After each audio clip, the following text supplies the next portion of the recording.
Hello everyone, welcome or welcome back to my channel. Today we're gonna dive a little bit deeper into the Elden Ring lore. Finally, not saying that we didn't do that last two streams, but we're gonna be a little more serious about it in this stream.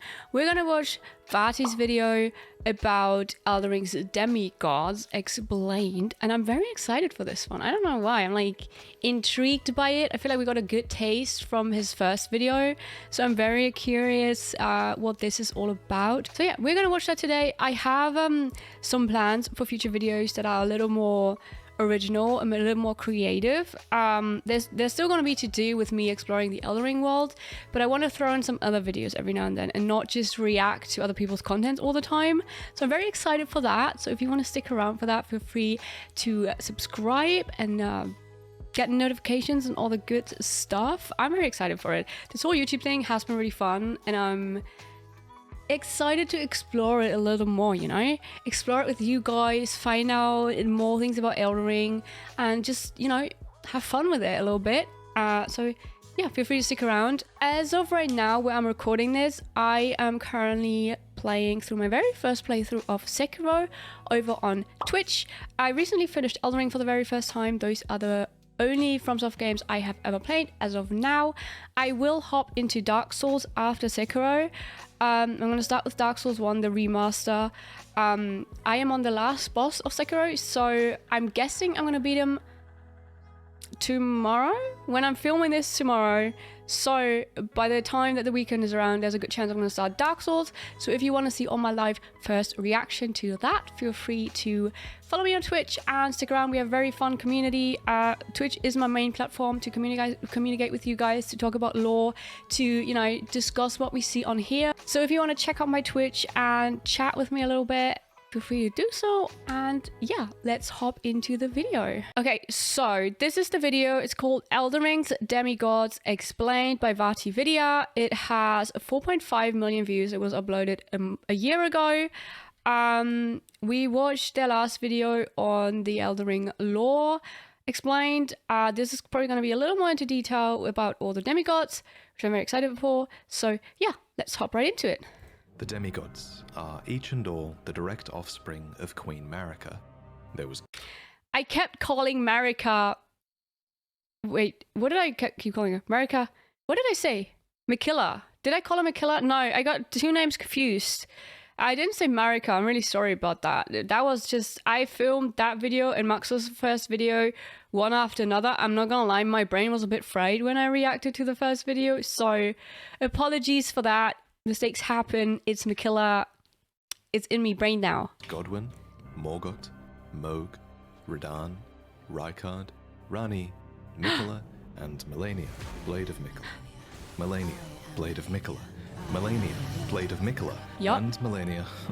Not again. All of these demigods had fallen from grace by the time the shattering occurred, but I saw a comment on my last video saying that Ranni must have looked so cool before she became a ghost and had the mask, because she is siblings with some red-haired people in this. We're going to find out about them in a second. I forgot now. And she must have had red hair as well. So that's actually a quite interesting comment to like think about what Ranni must have looked like before she turned into a ghost.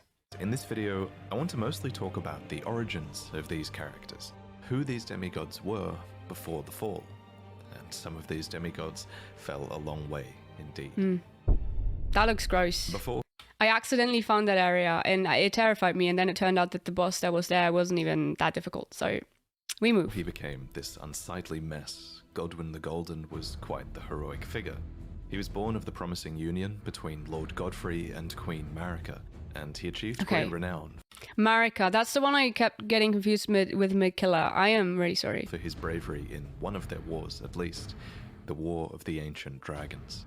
This war began when Grandsax, a great ancient dragon, rained calamity down upon Leyndell, marking the only time in historical record that Leyndell's walls had fallen. It's not clear why. Oh, this is really cool, because I was thinking in the last video that I would like the whole thing with the dragons. I even joked about all the dragons in the Dark Souls intros, cinematic intros. I like that there's a bit more like information about that in this one. I don't know, I find that's really cool. Grandsax first attacked, but fortifying themselves against lightning, the Knights of the Erd Tree weathered his assault and Grandsax was defeated. However, this was only the beginning, and a bitter war against the ancient dragons was to follow. Oh no. During this war, the Erd Tree Sentinels had an epiphany that the only way to truly protect the Erd Tree was to become dragons themselves. Oh! And so, despoiling the corpses of their foes, the grotesque Sentinels served the Erd Tree, but fought with the claws of the enemy instead. Oh, that's so cool! I had no idea. Oh, that's why there's two types of... I also never looked at the armor of those horses. That looks sick. Oh my god, that's really cool. Wait, I'm gonna turn up a little bit. I didn't know about this. That's sick. That they use... Oh, that is... All of this is from the War with the Dragons, and that's why they turn into the dragon tree and sentinels that I hated a lot, but very cool. Instead, in the end, the ancient dragons were routed once again. In a graveyard of swords by the Stormcaller Church, the end of the war is commemorated. Here, we learn that during battle, Godwyn the Golden defeated Fortisax, called the mightiest dragon of them all. However, he did not kill Fortisax. Instead, he befriended him. And it was in this act that the powers of the ancient dragons truly became a part of Leyndell.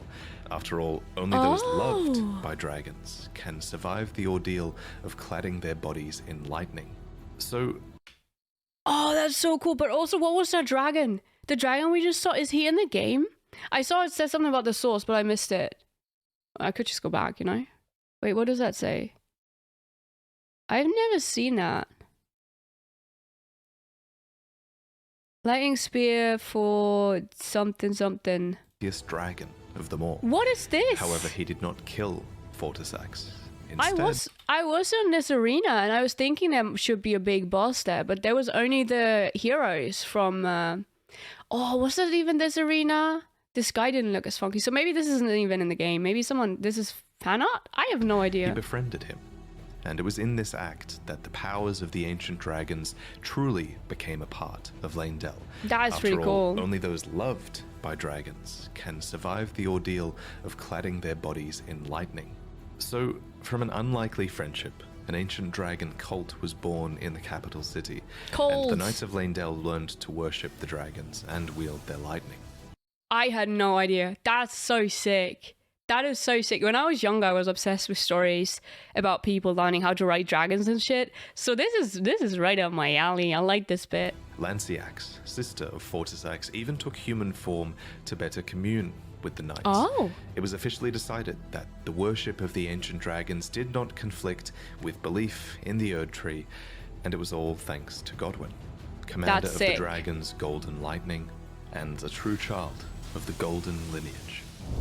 That's so cool. But I now, like that. Let's talk about Morgoth. I hate him so much. Sorry, had to let that out. And Moog, the Omen twins, who were also born of Godfrey and Marika's golden lineage. First, what is an omen? Well, to put it simply, an omen is an accursed child seen as impure, as they are born with horns on the body and face. Oh no! When this happens, the correct thing to do, culturally at least, is to cut off the horns of the omen, an act which usually causes them to perish. It's pretty messed up. What the fuck? Oh, this is so detailed, this lore. I had no idea all of this is in the game. That's great. Although people told me that you can also figure some stuff out from the code or something. Oh my goodness, also who the fuck is this man? But some omen do survive this process, and some omen are even given a cleaver, crafted specifically for them and awarded as a tool of war, although these weapons are bestowed with a readiness to take them away. We find one such omen in an Erd Tree camp upon the Altus Plateau. Before you fight it, you might have noticed another omen nearby, writhing in its sleep. It's said that omens see evil spirits in their nightmares, and I think this omen is dreaming, haunted by the vengeful spirits of its accursed kin. Oh, this is really sad. Look at all the horns on his body as well. Now I feel bad that I hate Mark so much, but also He kind of deserves it, I'm not gonna lie. This brings us to the Omen killers, who are horrifying butchers of twisted conscience. They wear these horned masks that make a mockery of the Omen's nightmares, and these butchers hunt the Omen and amputate their horns. The first Omen killer was named Rollo, a famous perfumer who had to imbibe a physic to rid himself of emotion so that he could better perform his tasks. Remember, it seems many Omen have their horns That's so fucked up. I am shocked at how much lore you can get out of this game. Is all of this like confirmed? Jesus Christ. I've been told that in his first video that we reacted to, there's a few things that he now admitted are not quite correct. So if there's anything in this video that like he later on realized isn't 100% true, feel free to let me know in the comments below. I still think these are really cool. Like, even though later on there was proof that some of those might not have been correct 100%, I do still think you got to appreciate like the work and effort that was put into these, and like the cinematics and everything. So I still think this is really cool. But if there is anything that you know is actually not 100% correct, feel free to let me know. Sized when they're very young. That's definitely disturbing enough to warrant an emotion-killing physic in my book. However, if the Omen is born of royalty, then their horns are not cut off, but the Omen is kept underground, unbeknownst to anyone, and imprisoned for eternity. By way of example, you would have seen all kinds of Omen confined to the sewers beneath. I didn't go into the sewers. That's why I don't know these. I didn't go into the sewers at all. Wow, I feel like there's so much content in the sewers that I missed. Leyndell. But why are Omen considered to be accursed in the first place? Some of them are clearly intelligent, so what's inherently wrong with... Oh! Morgan is one as well. I didn't even clock that. I just thought about Morg, but you did say that, right? Being born with horns and great strength. Well, it's important to remember, I think, that this curse might only really exist in the context of the Golden Order.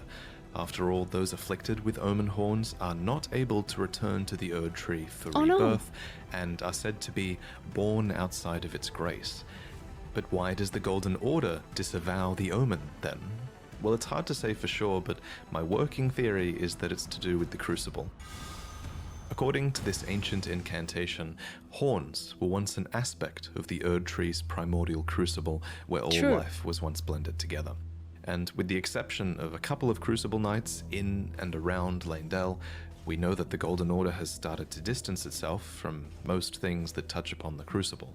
While things like horns, knots, feathers, and scales once grew on the human body and were considered signifiers of the divine, now they are disdained as impurities as civilization has advanced.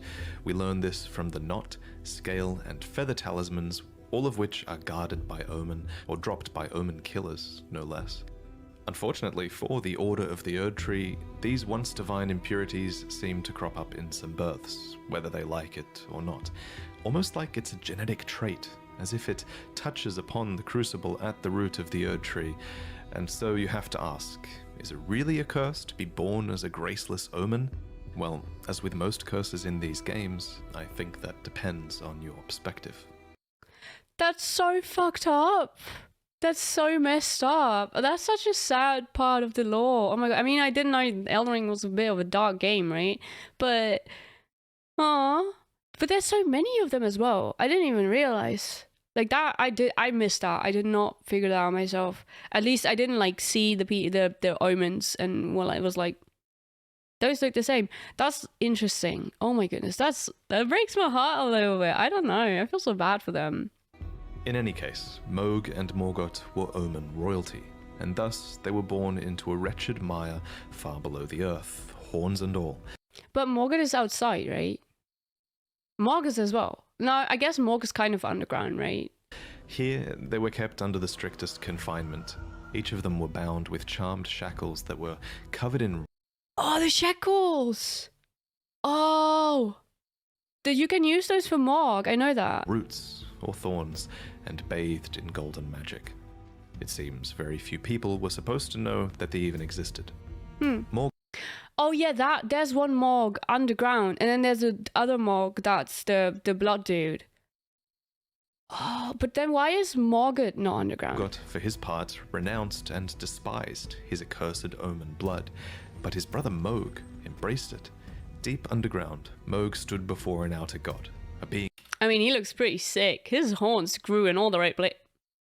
I'm not even gonna finish that sentence, but you know what I mean. He looks he looks like fucking Satan or something. Called the Formless Mother, who craves wounds, a being capable of bestowing power upon accursed blood.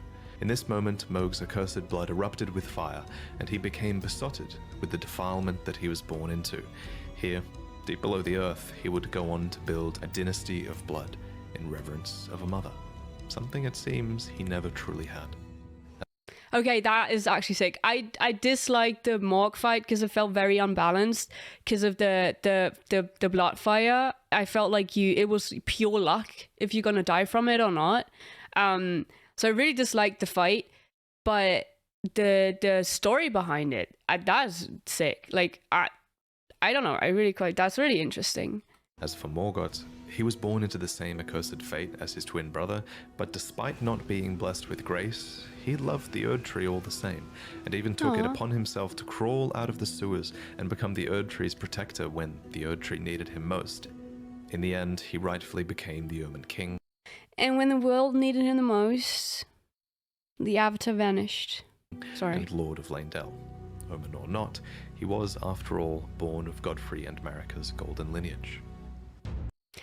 That's interesting. They're both like, first of all, I didn't even know they were twins. Maybe he said that in the last video, but I don't remember. But that's really interesting. Both of them became like, so they both went in very different directions, but like both of them like very powerful.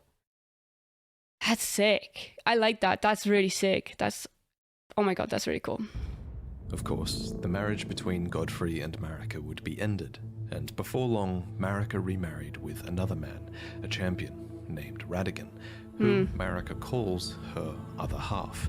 He became second Elden Lord and the king consort, but he also brought with him 3 children from a previous marriage that he had had with a Carian queen.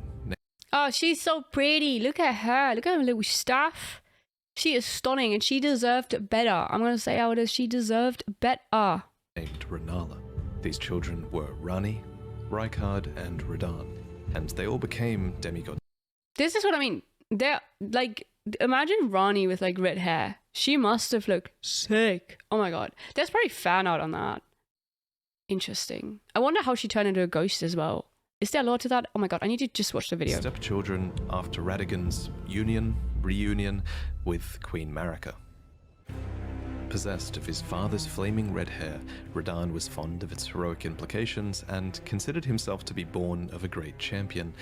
Yet he also looked up to another man, Godfrey, the first Elden Lord, Queen Marika's first husband and the Lord of the Battlefield. But Radahn wasn't just the son of Radahn and an aspiring Lord of the Battlefield, he was also the son of Rennala, who was head of the Academy of Raya Lucaria and Radahn and Rennala are such a power couple, and you can't tell me otherwise. And Queen of Caria. So as a Carian royal, inclined towards sorcery, Radahn bent his will towards mastering gravitational magics. Oh, this part is cute. I've heard about this. This is about this horse, right? Oh, I'm excited about this. Rock sling, gravity well, collapsing stars. These techniques were taught to him in Celia, the town of sorcery. All so he... How does he fit through the door? Make it make sense. Make it make sense. Would never have to abandon his beloved but scrawny steed. That said, before long, his powers would be put towards a more cosmic purpose than... He learned gravity magic so that he can still ride his tiny horse. Someone also told me it's called Leonard. I love him. Why do all the bad bosses have the best backstory? This is fucking wholesome. This is what I'm here for. Simply allowing him to ride his own horse. Radahn was taught gravitational magic by an Alabaster Lord, a member of a race of ancients with skin of stone who were said to have risen to life when a meteor struck long ago. And when his lessons were complete, Radahn uttered these chilling words. Thank you for your tutelage. For now, I can challenge the stars. And of course, he did conquer the stars. Oh, that gave me the chills. Oh, I like that. and the very constellations would be halted by his strength. But of course, you kind of have to ask, why? Why was it necessary to conquer the stars in the first place? Well, I have a couple of theories. Theory one is that it was done in self-defense. After all, according Oh yeah, the stars attacked him first. That makes sense. to the sword gravestone, Radahn was protecting Celia. What's more, gravitational magic has destructive power, and many gravitational beasts are proof of that destructive power. A being named Astel had even come down to the lands between in the past and destroyed a place called the Eternal City. What's more, Celians are descendants of the Eternal, positioned right above the Eternal City underground, so there is an argument to be made for Radahn purely defending Celia for some reason here. Radahn's kind of cute, I'm not gonna lie. I must take back my opinion of him. He is kind of cute. But it's possible for Radahn to have fought in this conflict and to have made the first move as well. So this is theory 2. That Radahn conquered the stars as a preventative measure in service to the greater will. According to a set of astrologer items, the night sky cradles fate. There's even a banished sect of people called the Nox. Oh, they look cool. I don't remember those. Or is that just a character costume? Who live deep below the earth in eternal anticipation of the coming age of stars and their Lord of Night. Long ago, these people invoked the ire of the greater will, so it would make sense that those in service to the greater will might have sought to arrest the stars and put an end to this fate. What's more, Radahn was just a huge fanboy of Godfrey, and he seems to have more loyalty to the Erd Tree than to the moon. Finally, the Oh my god, he's so cute. I'm a big Radahn fan. telescope item description says that the fate once writ in the night skies had been fettered by the Golden Order. So surely this is referencing Radahn's actions, and it levels the blame at the Golden Order. But putting Radahn's motivations aside, it's a fact that the stars were held back, and that this had great consequences for many, especially for the rest of his Carian royal family. Let me explain. The fate of the Carian royal family is guided by the stars, as is the fate of Lady Rani, first heir in the Carian royal line. But General Radahn is the conqueror of the stars, who stood up to the swirling constellations, halting their movement in a smashing victory. And so, if General Radahn were defeated, the stars would once again resume their movement, as would Lady Rani's destiny. Lunar Princess Rani was the daughter of Radahn Wait, can we only finish Rani's story after we beat Radahn? and Rennala, and sister to Radahn. Interestingly, if you look at her true body atop the Divine Tower, it looks like she might have also inherited the red Oh, that's her. hair of Radahn. Cool. So she had red hair. Oh my god, I want to see her like that. Oh, I'd never found this. I didn't know that was her. Oh no. So she is actually a ghost. I thought she was just a cool magic lady. Detail, but unlike her brother, Radahn, she quite clearly took after her mother more, who was Rennala, head of the Carian royal family. The House of Caria has this storied history, one that seems to go way back to the astrologers. Oh, In not the the Carian hands. Manor, we find one of their treasures, the Sword of Night and Flame. It reads, astrologers who preceded the sorcerers established themselves in mountaintops that nearly touched the sky and considered the fire giants their neighbors. Rennala herself was an astrologer, always chasing the stars in her youth. Then she met the full moon, and in time, the astrologer became a queen, establishing the House of Caria as royalty. Oh, that's really cute. She loved the stars, and then she met the full moon, and then she became a queen. I don't know. Why are all these lore bits so wholesome? I don't know. Well, where's the destruction and death? Where's the pain and the suffering? Caria appears to have a matriarchal hierarchy, with multiple princesses and Carian knights that serve as their retainers. Now, however, there is only one princess, Rani, daughter of Rennala. And at the time of her birth, she would have been set to inherit quite a lot of power indeed, for the Carian royal family was at its height, and her mother was not only queen, she was also head of the Academy of Raya Lucaria, having bewitched them with the enchanting power of the full moon. Slay. Leading the young Rani by the hand, Rennala guided her daughter to a meeting with a moon of her own. I love this. I don't know why, but like the whole like them meeting the moon and stuff, and like Rani going after her mother, and then it's so cute. What Rani beheld was cold, dark, and veiled in occult mystery. Oh. A dark moon, a sort of twin to Rennala's own full moon. You can even see both of these hanging in the sky if you stargaze from the heights of the Moonlight Plateau. Ooh, that's Another cool. who guided Rani was a character called the Snowy Crone, who the young Rani encountered deep in the woods. When you look at Rani, it's actually the likeness of this snow witch that you're seeing, as the doll that now houses Rani's soul was modeled after her, probably as a sign of respect. Clearly, So Rani actually didn't look like this. She just now looks like the doll. Is that correct?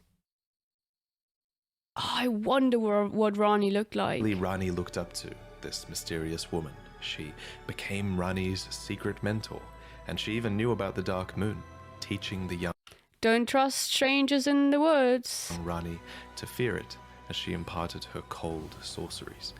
So, what do these moons represent?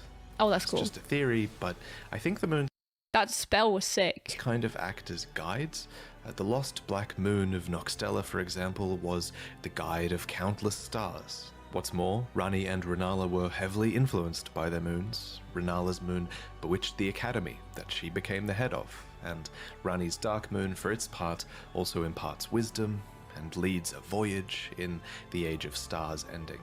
They could even Oh, that ending. I picked that ending. That was so beautiful. be outer gods. And yet, for all of this guidance, Caria and Leonia as a whole have experienced steep decline. Radahn betrayed the House of the Moon. Radahn locked the stars out of motion. The Academy town is flooded to the north. Caria has been ruined in the west, and the stars and moon have gone their separate ways. Oh no. Nevertheless, Rani, last princess of Caria, remains. I like that they all have something to do with the stars. I mean, that is an obvious part, and I should have noticed that before. But I simply did not. But that's really cool. I like that. I like astrology themes. I don't know. I think it's pretty sick. Carefully setting new plans into motion. Sibling to Rani and Radahn was a man named Rykard. Everyone's like stars, moon, the universe, and then Rykard is like snake. I like snake. That's a bit funny. Priority. My man has priorities. Lord of the Volcano Manor. There is evidence that Rykard was friendly with his siblings. He conspired with his sister Rani later on, and there's even a portrait of Radahn hung in the Volcano Manor, as well as a portrait of Rykard himself before Slay. the fall. Item descriptions mark Rykard as stern, ambitious, heroic, and blasphemous. A part of this blasphemy was opposing the Erd Tree, which actually drew many knights to his banner, for Rykard believed in taking by force, just as the gods did, and He was like, violence and snakes. Sorry. clearly many believed that he would usher in a new age. The armor set of the Gelmir Knights reveals to us what were once very loyal soldiers. The crest of red feathers are there to symbolize Rykard's pedigree as Lord Radagon's son, and the emblem upon their chest piece represents a lord who had lofty ambitions. The details. Gotta respect it. Gotta appreciate it. However, as Rykard delved into the ancient secrets of Mount Gelmir, he came across the immortal Great Serpent, an ancient deity that aligned with Rykard's ambitions. And so, Rykard fed himself to the Great Serpent so that he might devour, As you do. grow, and live eternally. Alas, this was too much for his knights, and they believed that their master's heroic ambitions had degenerated into mere greed. So they searched desperately for a weapon with which they might halt their lord, and they found it too. The immortal serpent had lived for a long time, and so there was also a weapon to kill it that had been designed long ago as well. A serpent hunter. But it was too late, as the Lord... Oh, that's really cool that they have an explanation to why the weapon is there. You gotta admit, that fight was really fun. Except the last 10 seconds of the second phase, not very fun. But that's really cool. I like that. Lord lost his dignity, so too did the knights lose their master. Not that it bothered Rykard. Nah, he did not give a shit. Together! Next, we need to discuss Malenia and Miquella. These two were twins, as they were born... No, Rykard, please. Anyway, as you know, Radagon's marriage with Radahn did not last. Afterwards, he returned to the Golden Order and became Queen Marika's consort. But what I haven't yet mentioned is that, together, they were blessed with 2 demigod children, the so-called twin prodigies. Now, in the last lore video, I briefly proposed that these 2 twins were born after the Shattering, after Radahn and Marika had merged together to become a single god. However, I've since changed my mind. I think Malenia and Miquella were clearly born before the Shattering. There's just so much proof that these 2 twins were a force that were influencing the world long before the Shattering took place. Anyway, both of these twins were born afflicted. Specifically, in the Japanese text, it's said that their births were vulnerable. Miquella was born afflicted with eternal youth, and Malenia, for her part, was vulnerable to rot. Interestingly, Malenia's scarlet rot is actually an outer god. This outer god, like many others in the game, seems to have an order that is able to be imposed upon the world via an Empyrean vessel, and Malenia was that vessel. And while the scarlet... Oh, that's crazy. Oh my goodness. That is wild that the rod's actually also like... And what is it, outer god? That's crazy. I had no idea. I thought you just kind of had that. Rot is pretty terrible. You can sort of argue that it's got a beauty to it. According to Gowry, the order of rot is resplendent. It's a cycle of death and rebirth. Kind of like the lotus flower, which is a flower that blooms anew, beautiful and fresh from mud. I know what they did there. I know what he did there. I actually have art of this flower hanging in my home. I always love the symbol of it. I actually have lots of art hanging now, and I'm going to talk about all of this artwork that you can buy at the end of the video. Anyway. Little bit of VaatiVidya lore there. So Malenia the Empyrean was vulnerable to and afflicted by the scarlet rot. There was said to be no cure to this, and while fire and consecration seemed to be somewhat effective at warding it off, Malenia would slowly lose her physical self to the rot. Aww. Interestingly, old legends of the Scarlet Rot have persisted in the world for generations, and we learn more about the Rot God from the Blue Dancer charm. The dancer in blue represents a fairy who, in legend, bestowed a flowing sword upon a blind swordsman. Blade in hand, the swordsman sealed away an ancient god, a god that was rot itself. Specifically, this god was long ago sealed away in the stagnant water that is downstream of the Ainsel River underground. And wherever rot appears, the kindred of rot appear as well. These are pests and servants of the rot. And now, in the current age, these are servants that have been forsaken by Malenia, who is their new goddess. So these fuckers pray to Malenia? I had no idea. Wow. The connection in that, I had no fucking clue. That's crazy. Blind swordsman with the flowing curved sword actually went on to become Malenia's mentor. So technically it's him that we have to blame for this goddamn attack. The prosthesis wearer heirloom tells us more. A talisman engraved with a scene from a heroic tale. Though born into the accursed rot, when the young girl encountered her mentor and his flowing blade, she gained wings of unparalleled strength.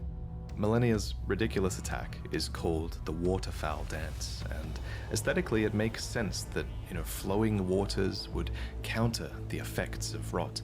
For just as still waters turn foul, stagnation turns to decay. Thus, warriors must remain ever drifting. And indeed, Malenia does resist. I would watch a whole fucking movie just on these backstories. Imagine each of them had a movie. I would watch that. That'd be sick. The call of the rot, there's a lot of evidence that she's not really a willing vessel, but through sheer will and sense of self, she resists the rot. And only when she is truly pressed in battle will she abandon this will and bloom into the goddess within. Oh, there's the pain and suffering. Finally, she does not want any of that. And we pushed her over the edge by fighting her. We are the bad people here. We caused the pain and suffering, guys. Oh boy. And that on Malenia. She's my favorite. She's my angel. Malenia's first bloom was during her fight against Radahn, and releasing her scarlet rot was a last-ditch effort that would forever taint the land of Caelid and cripple Radahn. So, whatever she was fighting for in this fight against Radahn, somehow it was worth this terrible act. That's crazy. In general terms, at least, it's clear that Malenia was fighting for her brother. Apart from the times where she relapses into being the goddess of rot, she is known as the Blade of Miquella. She actually goes to great lengths to tell you this. I don't know if you heard. Despite being the toughest boss in From Software history, she's actually fighting for his right to godhood, not her own. In Malenia's own words, her brother Miquella possesses the wisdom, the allure of a god. He is the most fearsome Empyrean of all. For his part, Miquella did a lot to earn his sister's dedication, not the least of which was inspiring her armor and a prosthetic of unalloyed gold. These backstories are so wholesome. I mean, except the part that she was the vessel for something that she didn't want to be the vessel for, and then she destroyed all of Caelid. But this is actually really awesome. And it's not just his sister that loved Miquella, many people did. The Bewitching Branch is an item that you can use to turn enemies into temporary allies, and it reads, "Indeed, he has learned very well how to compel such affection." For his Wait, Miquella is who apparently the DLC is going to be about, right? So we don't actually know a lot about Miquella, right? father Radahn, Miquella fashioned and gifted to him a fundamentalist incantation called Triple Rings of Light. Radahn then returns the favor, gifting back an incantation called Radahnn's Rings of Light. These interactions show some of Miquella's positive connections with his father and also Golden Order fundamentalism. And yet, the young Miquella abandoned fundamentalism, for it could do nothing to treat Malenia's accursed rot. This was the beginning of unalloyed gold. Did he just want to help her? So, what is unalloyed gold? Well, an alloy is a composition of metals, so unalloyed gold is pure gold, essentially, with no external mixtures. This gold apparently can ward away the meddling of outer gods, and so Miquella bent a lot of his efforts towards creating an unalloyed gold needle. Specifically, this needle was crafted for his sister, to ward off the rot god and forestall the effects of the incurable rotting sickness. We see the bond between the siblings as well when we visit Miquella's Halig tree. We see a statue of a one-armed woman embracing a child, Miquella. In this place, we see the biggest example of Miquella's benevolence, the Halig tree, and the society that was built into the brace that supports it. This was a promised land, seen as a salvation to many who were shunned or persecuted, provided that they can actually find the path here, of course. And we destroyed it. They just wanted safety, and we were like, okay, but what if I arrive and kill everything? And then kill your god as well. Slay. And like many other Empyreans, Miquella seems to have had the will within them to create a new order, and his is an order that's somewhat modeled on the ones that came before it. The biggest thing is that the Halig tree is clearly inspired by the Erd tree. But the difference is that Miquella's Halig tree is said to be accepting of all, even those the Erd tree shuns. Miquella himself was once embedded inside of the Halig tree, and he watered it with his very own blood since it was a mere sapling. Tragically, however, he was ripped out of this womb during the shattering, and his Halig tree ultimately failed to grow into an Erd tree, becoming a misshapen husk instead. No! But that's the story for another day. There's also a ton of cut content to do with Miquella, and he's one of the most mysterious demigods, who I'm sure we'll learn about more later. But there is one more thing that I want to mention before I go. It's kind of one theory I had during the making of this video. So Miquella and Malenia each have their own butterflies. Malenia's is the Aeonian butterfly, which inhabit the swamp of Aeonia and are rumored to come from the wings of the rot goddess herself. And I think it's fair to say that Miquella's butterfly is the nascent butterfly, which appears as if it's just emerged from its cocoon for its entire life. This is a reference to Miquella's eternal youth and his cocoon in the Halig tree. But there is, of course, a third butterfly, right? There's the smoldering butterfly. True. It's said to be an eternally burning butterfly that serves as kindling. Now bear with me, but it's my theory that this butterfly is a reference to Melina, who the Blade of Calling calls the kindling maiden and the one who walks alongside flame. This might suggest that Melina is a sibling to Malenia and Miquella. Oh my Again, goodness. that's just a theory, but what I really want to talk about here is that, at the very least, Melina is almost certainly the daughter of Marika. We learned this a long time ago from looking at her name in the game's files, and we can further infer it from her dialogue, as she has a few lines that refer to mothers and one that says that she was born inside the Erd tree. So her being the daughter of Marika is also just a theory, but this one is much more concrete than the butterfly one. Although the reason I like the butterfly theory is that it gives us a hint as to who Melina's parents might have been. Her parents would have been Radahn and Marika. That's which wild. is to say, Marika herself alone, I guess, because Radahn is Marika. Honestly, Melina as a character has only become more mysterious since the game was released, and I'm really only scratching the surface with this theory. But speaking of times before Elden Ring was released, back then, a long time ago, I commissioned this piece from a renowned artist named Marco, and You get that now plug. I'm so excited to reveal it for the first time. This You get that storybook scene plug. is heavily inspired by the early looks we had at Elden Ring. Very cute. That was... Oh my god. My heart.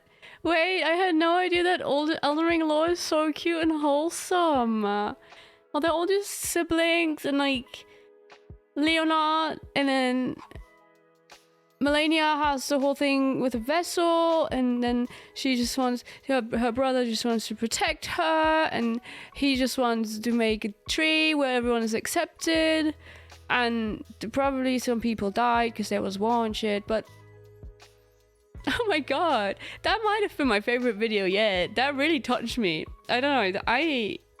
I just want to know all about all of that. Imagine they would like make a movie out of it. Imagine they would make a movie out of each of those. I would watch that 100%. The amount of lore that's behind this is crazy. I don't know what to say. I really like this one. I really had a good time watching this one. I feel like this time the first lore video we watched of Vaati was a lot. Like it was just a lot of input, and this time it felt a little bit more like, you know, on the spot and straight to the point. And I really liked that. That was crazy. I had no idea there was so much lore behind all of it. And he said we only scratched the surface. That's actually crazy. But yeah, thank you guys for watching this with me. I had a really good time. If you want to watch more of my FromSoft Elden Ring content, feel free to let me know. I'm gonna keep exploring lore, but I'm also gonna start making my own little more original videos in the future, which I'm very excited for. Again, I'm gonna finish Sekiro probably this week over on Twitch, and then I'm gonna go straight to Dark Souls. So if you're interested in seeing that, it's my first playthrough ever. All reactions are new because I'm new to this whole series. So if you're interested in checking that out, feel free to do so.